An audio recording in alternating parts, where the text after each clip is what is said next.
Sebelumnya, Dr. Heri telah menyampaikan kesempatan buat saya untuk sharing pada pagi hari ini. Teman-teman, memang di bulan-bulan ini dalam seminggu itu bisa 2-3 chapter gitu ya. Sibuk sekali, maksudnya banyak pelayanan dan ada beberapa materi yang nggak tahu hari-hari ini Tuhan ingin kita supaya lebih matang, lebih dewasa, dan itu bersesuaian dengan tema tahunan kita pada tahun 2025, yaitu level up dalam konteks kedewasaan, maturity, teman-teman sekalian. Dan saya langsung teringat kepada satu istilah yang sebenarnya sudah cukup lama di dalam hati saya itu ingin saya cari tahu lebih jauh, karena di dalam statement ini, yaitu the remnant ini, teman-teman, tersimpan satu kebenaran yang luar biasa yang sangat jarang dibagikan, tapi memang ini butuh sekali untuk kita sama-sama dengar dan dalami, karena kalau kita menghidupinya, dan saya melihat diri saya, dan kalau saya menghidupinya, saya akan lebih leluasa bergerak di dalam kehendak Tuhan dalam hidup saya dan di dalam khususnya hari-hari ini, teman-teman, yaitu the remnant. Lalu saya kasih tema adalah FGB MFI is the remnant, umat yang tersisa. FGB MFI sesungguhnya itu adalah umat yang tersisa. Apakah kita mengetahui ini? Coba kita dalami sama-sama ya. Saya juga sedang belajar, teman-teman sekalian, tapi saya menghidupi ini nggak main-main. Maksudnya saya belajar untuk terkoreksi di dalam kebenaran firman Tuhan itu, karena memang hidup kita itu kan dituntun, dibentuk, dijadikan oleh firman yang hidup. Bukan hanya sekedar firman yang tertulis di Alkitab, tapi seperti yang pernah saya sampaikan bahwa kekristenan itu Tuhan bukan mengirim buku, tapi mengirim rohnya kepada kita orang percaya. Dan rohnya inilah yang mewahyukan kepada orang-orang percaya, dan khususnya pendahulu-pendahulu, maka ditulislah Alkitab kita. Oke? Jadi nggak bisa kita mengerti apa yang tertulis di Alkitab itu tanpa didampingi oleh siapa yang mewahyukan. Karena itu hanya bisa menjadi tulisan belaka, hanya menjadi agama belaka. Tapi ketika kita membaca, merenungkan, dan menelusurinya lebih jauh, kita akan melihat hikmat yang luar biasa, Bapak Ibu. Oke, FGB MFI is the remnant. Apakah ini saya sedikit apakah ini klaim yang berlebihan? Iya kan? FGB MFI is the remnant. Kalau yang lain gimana? Bukan gitu maksudnya ya. Coba pelan-pelan, karena saya memahami FGB MFI memang tidak seperti pada umumnya, teman-teman. Enggak seperti pada umumnya yang semakin saya lihat orang-orang, dan saya rindu saya dan saudara sama-sama melihat FGB MFI itu bukan hanya sekedar organisasi. Iya kan? Tapi FGB MFI itu adalah panggilan dalam kehidupan kita. Iya kan? Nah, the remnant. Jadi saya baru mempersiapkannya itu, saya nggak tidur loh, teman-teman. Karena kan sibuk sekali. Semalam saya harus lembur, kemarin harus lembur untuk pekerjaan, iya kan? Sebelumnya juga ya banyak sekali tugas, ya di Full Gospel juga terlalu banyak ya gitu ya. Jadi baru saya selesaikan semalam, teman-teman. Jadi please, ini mahal harganya ya. Ya kan? Jadi teman-teman, kalau untuk pekerjaan sidang saya bisa nggak tidur, masa kan untuk menyampaikan firman saya nggak berani nggak tidur. Ya. bukan apa-apa, soalnya kita ini bukan ahli khotbah ya. Tapi mau yang benar-benar dari Roh Kudus, teman-teman sekalian. Nah, dari penelusuran saya itu, saya langsung ambil dulu kesimpulan, teman-teman, kepada statement saya sebagai refleksi kita ya. The remnant adalah umat yang tersisa. Kalau dikatakan bahwa the remnant adalah umat yang tersisa, artinya Tuhan tidak fokus pada jumlah, tapi pada identitas, pada kualitas hidup, melalui pilihan dan panggilan untuk menyatu di dalam Kristus. Jadi statement ini teman-teman dalam maknanya ya, itulah the remnant. Tapi bukan berarti ketika saya mengatakan ini, chapter Tomang jadi sepi, bukan. Karena kalau kita menemukan ini, teman-teman sekalian, kalau kita bergerak, saya juga melihat, kalau saya menghidupinya, saya akan bisa berfungsi dengan maksimal. Persis seperti Yesus 2000 tahun yang lalu, demikian saya juga diutus. Persis seperti 12 murid yang 2000 tahun yang lalu, harusnya saya demikian juga. Kalau mereka menumpangkan tangan atas orang sakit, harusnya orang sakit itu sembuh. Itu suara tuntutan yang ada ketika kita menghidupi, mendalami ini, teman-teman sekalian. Oke? Jadi ini statement yang menantang gitu ya. Ada 8 poin yang akan saya sampaikan, tapi saya langsung saja kepada poinnya, teman-teman ya. The remnant, saya coba cari tahu, sekarang kan sangat mudah karena di HP saya itu sudah ada bisa melihat bahasa aslinya, gitu ya. Ada 2 kata, satu itu syarat, ya. Syarat itu contoh ini, salah satu contoh di 2 Raja-Raja 19 ayat 31, dikatakan begini, sebab dari Yerusalem akan keluar orang-orang yang terluput, dan dari Gunung Sion orang-orang yang masih tinggal. Itu bahasa aslinya itu syarat, ya, artinya yang terluput atau yang bertahan. Tapi satu lagi yang lebih dalam dari itu adalah serit, ya kan? Yesaya 10 ayat 21 berkata begini, suatu sisa akan kembali, sisa Yakub akan bertobat di hadapan Allah yang perkasa.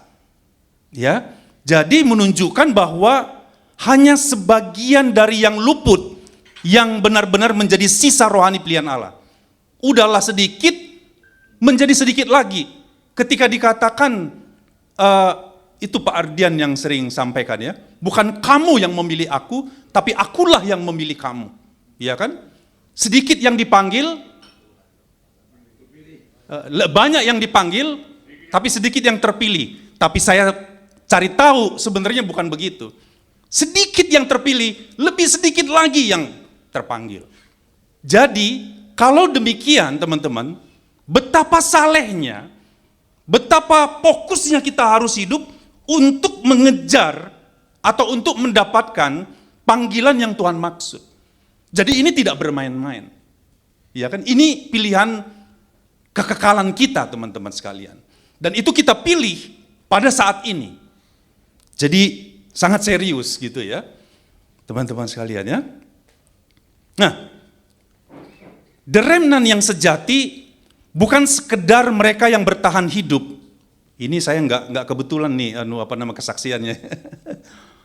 Bukan sekedar mereka yang bertahan hidup dari badai laut tadi, ya kan, kesulitan atau penghakiman, tapi sekelompok orang yang dipilih, disucikan, menyatu dengan Tuhan untuk menggenapi tujuannya. Mereka, the remnant ini, memiliki identitas rohani yang melekat di dalam Kristus. Jadi bukan hanya status selamat secara jasmania. Pak Hence, puji Tuhan, sekarang kan udah melayani dan kita mau undang ke chapter ya, supaya aktif nanti ya. Mana Pak Hence? Pak Hence ya, tadi aku bilang, beliau kan di Kelapa Gading Pak David. Kita undang ya ke chapter kita Kelapa Gading ya. Iya. Jadi teman-teman begitu ya, saya kasih dulu dudukan supaya kita bisa sama-sama lebih jelas. Nah, masuk kepada gini, PCFG BMFI itu diperoleh dari serangkaian nubuatan. Ya. Pun juga FGB MFI sendiri, FGB Men, sangat jarang memeriksa apa sebenarnya PCFG BMFI itu, bagaimana PCFG BMFI itu. Yang pernah saya sampaikan bahwa PCFG BMFI itu bukan PC manusia, tapi PCFG BMFI adalah pernyataan kehendak Tuhan pada masa kita. Karena sebelum apapun terjadi dalam rancangan Tuhan, pasti diberitahu sebelumnya kepada orang pilihannya. Itulah PC. Jadi puji Tuhan kita teman-teman, langkah kita di dalam Tuhan, hidup kita itu sudah ditentukan line-nya. Jadi kita enggak meraba-raba sesungguhnya dalam kehidupan ini. Kita itu pasti punya keyakinan. Makanya kita harus bisa melihat ini, memang harus melihatnya dengan iman. Makanya dikatakan orang benar hidup oleh iman. Karena iman itu adalah melihat visi. Oke? Jadi sangat sederhana. Alkitab ini ternyata memang kalau orang-orang awam menseriusinya, karena ini bahasa banyak ini bahasa hukum teman-teman sekalian. Banyak bahasa marketplace sebenarnya. Mudah sekali kalau kita fokus. Apalagi yang saya bilang didampingi oleh yang mewahyukannya itu Roh Kudus. Ya. Nah, jadi PCFG BMFI itu diperoleh dari serangkaian nubuatan. Saya ambil beberapa teman-teman ya. Tahun 43, seorang hamba Tuhan besar namanya Charles Price pernah berkata kepada Demos ya dalam nubuatan. Dia katakan bahwa setelah pengkhotbah besar tentang pelayanan pelepasan, akan datang satu kelompok dari kaum awam secara bersama-sama dari seluruh dunia, di mana mereka akan memberi pengaruh yang sangat besar bagi dunia. Tahun 43, Full Gospel itu didirikan Oktober tahun 51. Iya kan? Saya mempelajari ini lebih daripada KUHP loh teman. Jadi saya dengan berani mengatakan ini. Dan saya punya keyakinan. Makanya teman-teman, saya nggak tahu nih Tuhan bawa kemana, saya terserah Tuhan lah bagaimana. Tapi saya melihat ketika kita menghidupi ini, hidup kita itu bisa berdampak secara rohania, teman-teman. Ya, secara alam rohania dan terrefleksi di dalam kehidupan kita, teman-teman. Maka dikatakan mereka akan menjadi alat penjangkauan terakhir atau sumber yang akan Tuhan pakai sebelum Yesus datang. Ini tulisan daripada Demos. Pernyataan daripada Charles Price. Dia katakan bahwa suatu gelombang pelayanan kaum awam akan menyapu seluruh dunia. Apakah itu sudah terjadi? Belum, Pak. Makanya ini tantangan dan sedang on the way, Pak. Kalau dengar-dengaran kita, kalau bisa jangan hanya dengar-dengaran, kitalah pelakunya, bahwa ada sesuatu gerak Tuhan di hari-hari ini teman-teman sekalian. Ini Charles Price. Charles Price itu kapasitasnya itu seperti ini, iya kan? Saya cari ini nggak ada sumbernya di buku-buku Full Gospel. Saya cari, ternyata ada di internet gitu ya. Siapa Charles Price? Jadi dia seorang hamba Tuhan yang dapat dipercaya. Mordekai Ham, tahun 56, orang-orang yang berbeda loh teman-teman, ya. Seorang di mana Billy Graham itu bertobat karena dia. Jadi teman-teman tahu kapasitasnya. Pernah berkata kepada Demos, Demos, sejak saya melayani, saya sudah mengetahui bahwa Tuhan akan membangkitkan suatu pelayanan kaum awam. Jadi orang ini kapasitasnya seperti ini. Kalau dia melayani, ya, Mordekai Ham Ministry teman-teman. Pada tahun-tahun dulu di Amerika, iya kan? Jadi maksud saya supaya kita mengerti visi itu dengan baik. Dan kalau kita mengerti, pasti kita menghidupi. Oke? Dikatakan bahwa FGB MFI is God's instrument to awaken layman, the sleeping giant of evangelism. Teman-teman sekalian. Ya kan? Saya gara-gara tahu ini teman-teman, pernah kita di DKI 1, waktu Pak Ardian sebagai National President mengadakan acara, saya kasih tema ini. Ya, Awakening the Sleeping Giant. Ya kan? Tahu nggak teman-teman? Saya pernah saksikan ya kalau nggak salah ya. Saya kuraskan uang kantor, kas kantor saya 225 juta untuk mengadakan acara ini. Orang nggak tahu. Sekarang saya beritahu, ada Pak Ardian di sini. Dia sebenarnya siapa nih pengelolanya? Dia Pak Ardian kan apa namanya? Saya diam-diam aja gitu supaya nggak ada. Saya keluar 225 juta teman-teman untuk acara itu selama 3 hari berturut-turut, undang hamba Tuhan 400 dan FGB Men. Orang-orang bilang, ngapain habis-habisin duit? Ngapain? Saya tuh bergerak di dalam roh teman-teman. Saya sangat percaya bahwa ketika kebenaran firman itu digaungkan, sebenarnya kita tidak hanya berbicara kepada jasmania, tapi kita berbicara kepada alam supranatural. Karena apa yang terjadi di alam jasmania ini, terlebih dahulu harus ada di alam supranatural. Dan kitalah orang-orang yang punya akses ke alam supranatural itu, teman-teman sekalian. Oke? Oke. Ini mereka ham ya. Lalu Tommy Hicks. Tommy Hicks tahun 61 berkata bahwa tentang sampaikan kepada Demos Sakarian tentang visi tubuh Kristus, pelayanan di hari-hari terakhir juga dikatakan. Nah, Tommy Hicks ini adalah hamba Tuhan yang akan bicara pada keesokan hari di mana Demos mau tutup fellowship ini. Ya kan? Di mana Demos dapat penglihatan Reverend Tommy Hicks juga dilawat Tuhan. Sampai kamarnya itu bercahaya karena lawatan Tuhan pada malam hari itu, teman-teman. Ya.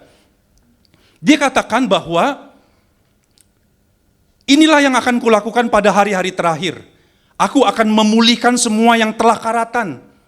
Ya kan? Yang pucat, yang busuk. Aku akan memulihkan apa yang telah mereka hancurkan. Melalui orang-orangku ini, the remnant, which is Mas FGBMFI, harusnya dia dibentuk untuk itu. Teman-teman sekalian. Jadi ini tanggung jawab kita. Siapa yang mau membicarakan ini? Saya mau, teman-teman. Pak Vincent mau. Iya kan? Kita semua harus mau. Karena kalau tidak digaungkan, kapan? Akan ada tertunda, teman-teman sekalian. Iya kan? Jadi dikatakan, melalui orang-orangku ini, pada hari-hari terakhir, mereka akan muncul sebagai suatu bala tentara yang akan menyapu seluruh muka bumi. Apa yang telah mereka hancurkan? Karena banyak sekali pelayan-pelayan, saya tidak mengatakan si A, si B, si C ya, tapi memang banyak yang palsu teman-teman sekalian. Ya kan? Tapi mana yang asli? Siapa yang mau berdiri untuk yang asli? Harusnya FGBMFI. Karena kita tidak punya kepentingan lain selain kepentingan Tuhan. Amin, teman-teman? Oke. The body of Christ. Makanya teman-teman, Demos Sakarian itu fokus banget, nggak sampai akhir hayatnya. Dia itu persis melakukan apa yang Tuhan mau, gitu ya. Dia tulis di dalam bukunya, balik lagi. Ya kan orang-orang bilang buku Demos lagi. Bukan, teman-teman. Karena kita harus dalami, bukan? Lalu buku apa lagi untuk kita pelajari dalam menjalankan FGBMFI ini? Iya kan? Oke. Dia bilang, Tuhan menunjukkan pada saya masa depan dan membukakan bahwa gelombang baru kebangunan rohani akan segera meledak di dalam tubuh Kristus.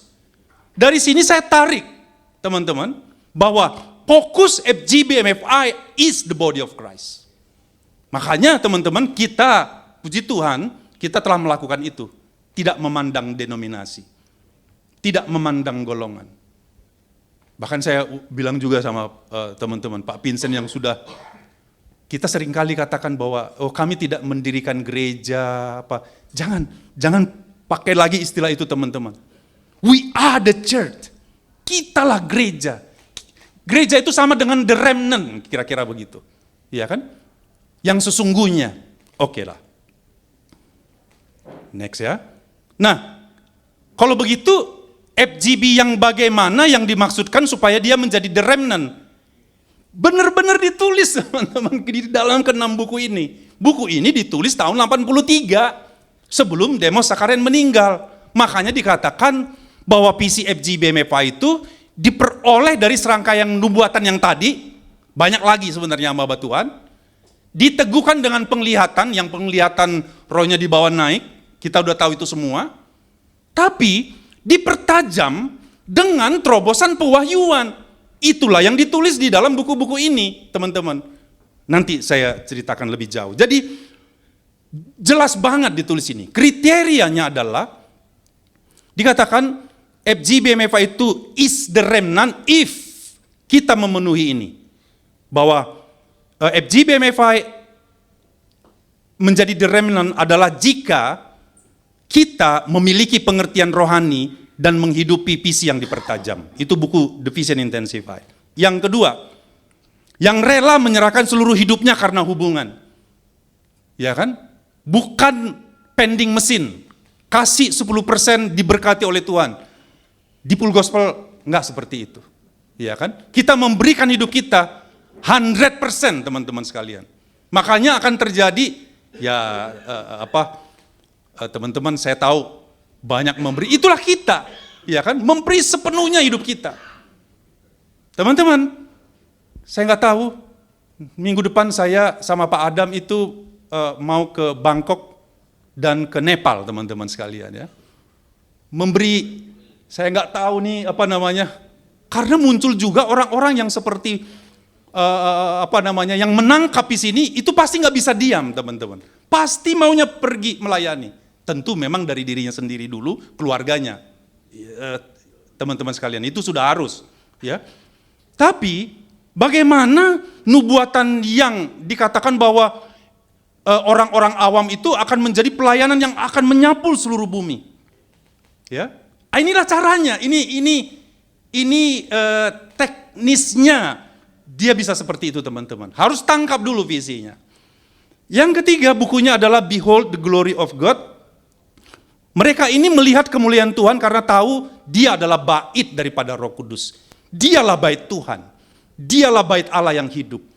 Dan kalau Tuhan tinggal di dalam kita, dia Allah yang kudus, teman-teman. Dan kalau dia Allah yang kudus, baitnya pun harus kudus. Dan kekudusan kita bukanlah perbuatan kita, tapi perbuatan dia yang menguduskan kita. Katakan amin, teman-teman ya. Oke, ini buku yang keempat. Dikatakan menyatu dalam fellowship, intimacy, dan oneness with Christ.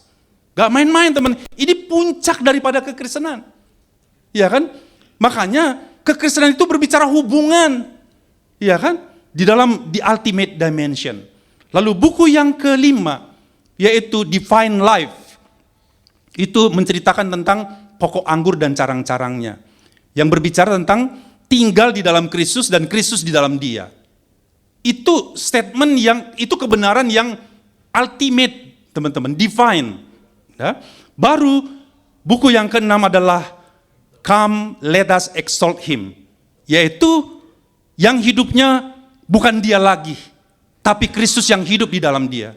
Kalau keenam poin kebenaran ini hidup di dalam kita, gak ada yang bisa menghentikan kita, teman-teman. Ya. Nggak ada.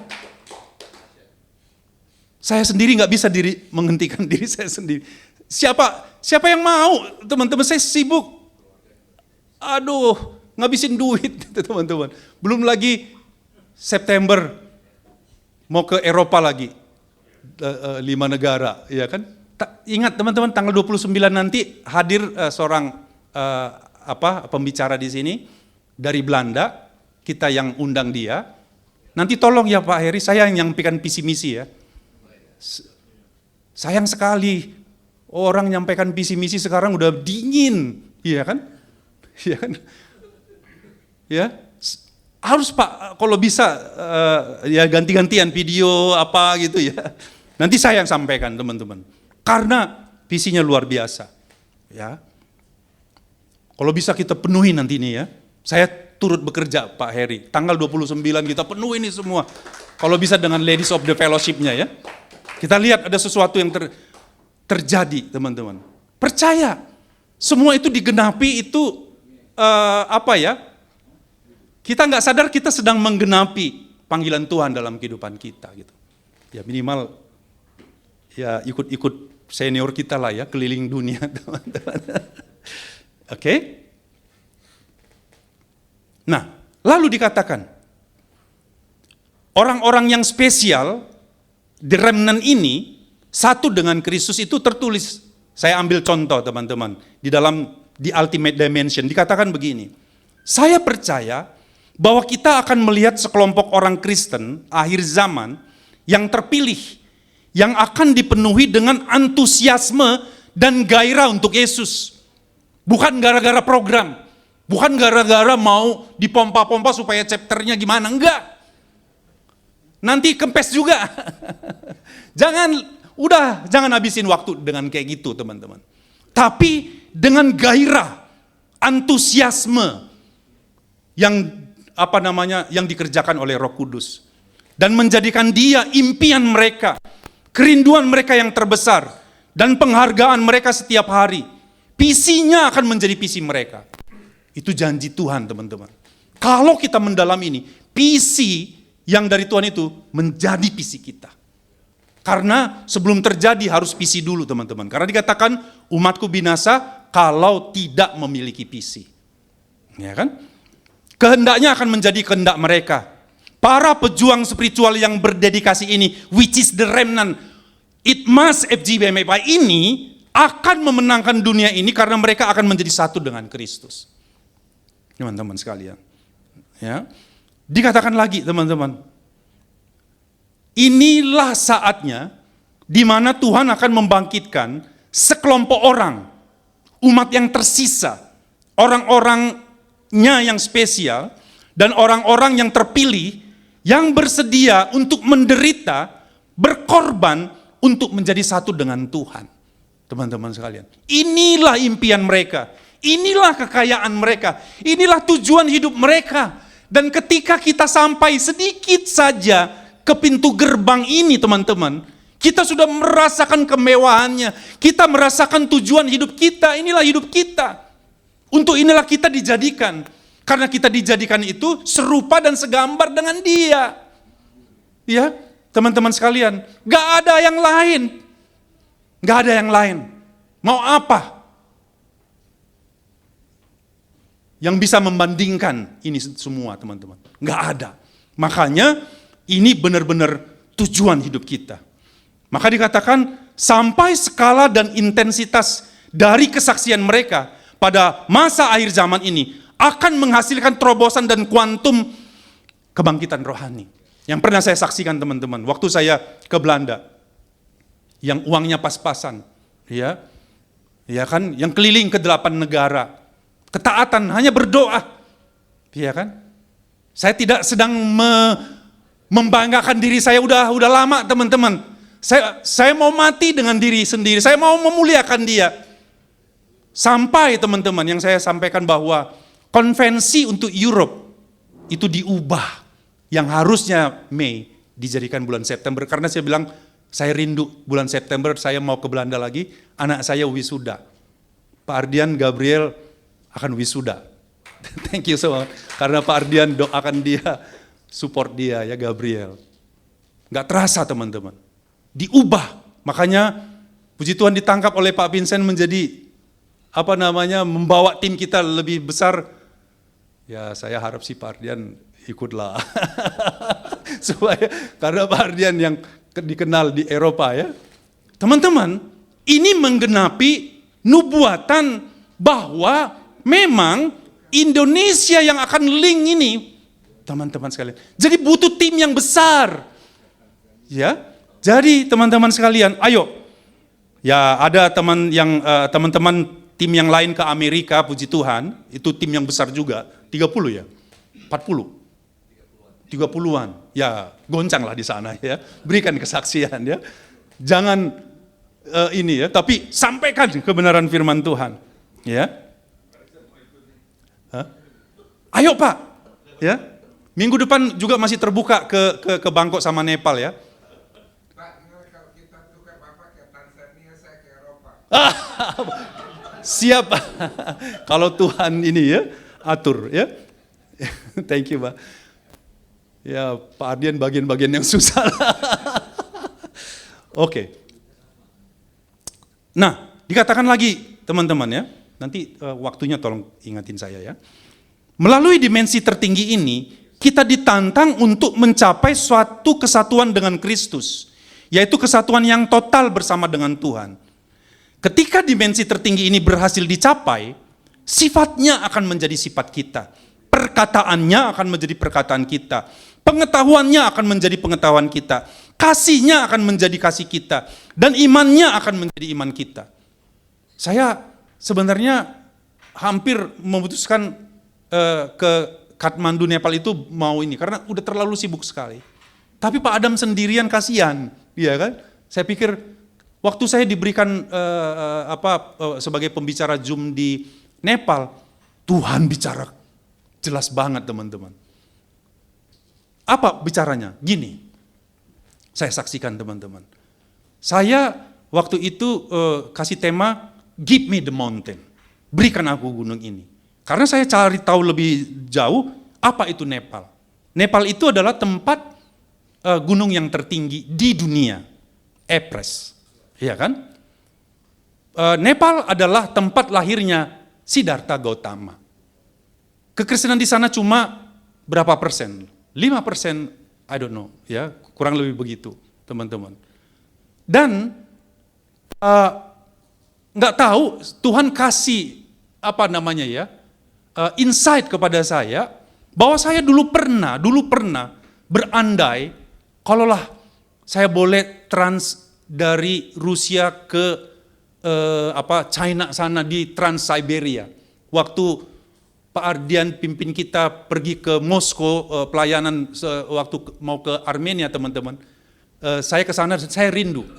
Dan saya tersambung dengan keinginan itu. Ternyata teman-teman, ada gugusan gunung dari Eropa sampai ke China, itu gugusan gunung, dan gunung yang tertinggi adalah Everest. Itu seperti tembok teman-teman, seperti tembok yang menjulang tinggi. Belum ada, atau boleh saya katakan belum terpikir ada di sana Kazakhstan, Tajikistan, ada Tibet, ada negara-negara yang belum pernah di dalam muncul di dalam ini gitu ya. Saya rindu, saya mau ke sana. Tapi saya harus dobrak dulu Kathmandu, teman-teman. Karena secara rohania dikatakan ketika Kaleb atau Yosua yang mengatakan give me the mountain, karena memang di situ ada raksasa-raksasa rohani yang perlu ditaklukkan gitu. Jadi saya mau secara rohania lakukan itu gitulah. Ya, doakan ya, please teman-teman doakan ya. Karena cukup berat juga itunya. Ya, doakanlah ya. Nanti setelah ini please doakan. Lalu teman-teman, Tuhan telah menunjukkan pada saya bahwa Ia akan mendapatkan sekelompok orang yang penuh kuasa, yang bersedia terlibat dalam masa-masa akhir dari kisah sejarah dunia spiritual. Tuhan sedang mencari orang yang disiapkan untuk melayaninya dalam kuasa, yang disebut dengan a prepared people. Maka FGB MFA itu yang harusnya menjadi remnant, harus ada secara sengaja dirinya itu dipersiapkan Tuhan. Dia harus tahu kalau saudara adalah the remnant, saudara harus tahu bahwa memang Tuhan sedang persiapkan kita secara sengaja. Teman-teman sekalian.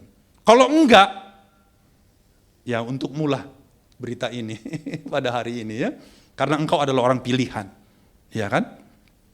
Lalu, di dalam buku Divine Life, dikatakan begini, saya rindu membawa saudara kepada kesadaran rohani dan penggalian yang dalam, di mana kita akan menelusurinya melalui Yohanes 15. Ya, menemukan sebuah keakraban dalam persekutuan dengan Yesus Kristus.